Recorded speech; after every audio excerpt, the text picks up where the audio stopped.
तो देखो दोस्तों, आज हम बात करने वाले हैं कि जो दशमलव संख्याएं होती है उनका भाग किस प्रकार से किया जाता है। आज हम दशमलव संख्याओं का भाग करना सीखेंगे। तो मैंने यहाँ पर कुछ उदाहरण लिख लिए हैं और इन उदाहरणों के माध्यम से मैं आपको अच्छी प्रकार से समझा दूंगा कि जो दशमलव संख्याएं होती है उनका भाग किस किस प्रकार से किया जाता है। अब यहाँ पर हमारे पास पहला उदाहरण है, 0.6 का भाग देना है 1.8 के अंदर। अब हमें क्या करना है, इस प्रकार से अगर हम भाग देंगे तो इसमें तो दिक्कत आएगी, परंतु यदि हम इसको फ्रैक्शन बना लें और फ्रैक्शन बनाने के बाद में अगर हम भाग दें तो उसमें कोई भी दिक्कत नहीं आएगी, क्योंकि ये पॉइंट है।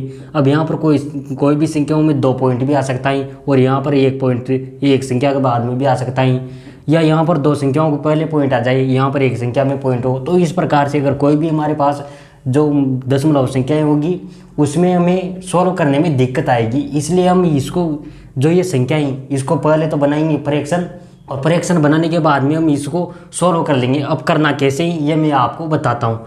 सबसे पहले हमें 1.8 है हमारे पास। अब भाग किसका देना है, 1.8 में भाग देना है 0.6 का भाग देना है। 0.6 का भाग दिया। अब यहाँ पर मतलब ये एक अंक से पहले पॉइंट है और यहाँ पर भी एक अंक से पहले पॉइंट है, तो ये पॉइंट से पॉइंट कट जाएगा। ये पॉइंट से पॉइंट कट गया तो यहाँ पर 6 का भाग चला जाएगा 18 में। कितनी बार, 3 बार भाग चला जाएगा। ये हमारा आंसर आ जाएगा 3। इस प्रकार से हम इसको जो फ्रैक्शन बना के यदि इसको सॉल्व करेंगे तो बहुत जल्दी हमारा आंसर आ जाएगा और गलती होने के बिल्कुल भी चांस नहीं होंगे। अब ये जैसे यहाँ पर दूसरा उदाहरण, अब इस दूसरे उदाहरण में हमें 7.5 में भाग देना है किसका, 2.5 का।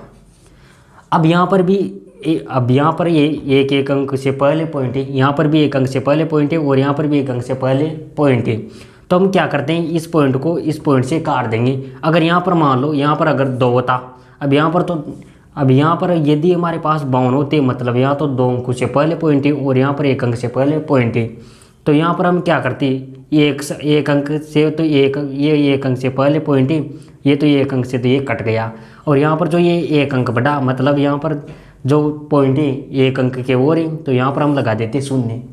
इस प्रकार से हम सॉल्व करते हैं। तो हमारे पास यहाँ पर 7.5 में भाग देना है हम किसका, 2.5 का।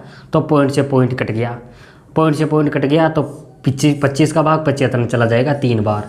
25 75 होते हैं, तो ये हमारा आंसर आ गया 3। इस प्रकार से हम बहुत ही आसान तरीके से इसको सॉल्व कर सकते हैं। अब यहाँ पर हमारे पास तीसरा क्वेश्चन है, हमें भाग देना है किसमें, 60 का। 60 में भाग देना है कितने का, 1.5 का। अब देख लो यहाँ पर एक संख्या पॉइंट में और एक संख्या पॉइंट में नहीं है। अब हमें क्या करना है, इस पॉइंट को हटाएंगे तो यहाँ पर 0 लग जाएगी, और यदि ऊपर पॉइंट है तो उस पॉइंट को हटाने के लिए नीचे 0 लगानी पड़ेगी। तो यहाँ पर हमने लगा दी 1 0। अब 15 का भाग इसमें दे देंगे तो 15 चौक 60 हो जाती है, मतलब 40 हमारे आंसर आ जाएंगे। इस प्रकार से हमें जो भी हमारे पास संख्याएँ दशमलव संख्याएँ उनको हम सॉल्व कर सकते हैं। अब यहाँ पर देखो 9 का भाग देना है 8.1 के अंदर। अब 8.1 के अंदर भाग देंगे तो ये 8.1, उसमें भाग देना है कितने का, 9 का। अब हमें क्या करना है, अब यहाँ पर देखना है ऊपर की जो संख्या है उसमें एक संख्या से पहले पॉइंट है, ये 1 से पहले पॉइंट है, तो इस पॉइंट को हटाएंगे तो यहाँ पर लग जाएगी 0, और यहाँ पर यदि पॉइंट होता तो उस पॉइंट को हटाएंगे तो यहाँ पर लग जाएगी 0। अब देखो यहाँ पर 90 का भाग 81 में देना है, तो 90 का भाग 81 में तो जाएगा नहीं, इसलिए हमें लगा देना है पॉइंट। अब 90 का भाग 81 में जाता नहीं, इसलिए मैंने लगाया पॉइंट। अब पॉइंट लगाया तो यहाँ पर बढ़ जाएगी 1 0, यहाँ पर बढ़ेगी 0, यहाँ पर 0 बढ़ गई। अब 0 बढ़ी तो हमारे पास कितने हो गए, यहाँ पर इस 0 से ये 0 कट गई और 9 का भाग इसमें चला जाएगा 9 बार, तो ये आ जाएगा हमारे पास 0.9। ये हमारा आंसर आ गया। इस प्रकार से हम बहुत ही ईजी तरीके से इसको फ्रैक्शन बना के दशमलव संख्याओं को और उनका आंसर निकाल सकते हैं। अब यहाँ पर ये संख्याएँ 22.5, इसमें भाग देना है किसका, 7.5 का। अब हमें क्या करना है, यहाँ पर एक संख्या से पहले पॉइंट है और यहाँ पर भी एक अंक से पहले पॉइंट है, तो ये पॉइंट से पॉइंट कट जाएगा, या ऐसे नहीं हटाएंगे तो यहाँ पर भी पॉइंट है और यहाँ पर भी पॉइंट है। अब यहाँ पर इस पॉइंट की तो यहाँ पर लग गई 0 और इस पॉइंट की लग गई यहाँ पर 0, मतलब 0 से 0 कट गया, मतलब ये पॉइंट हट जाएगा।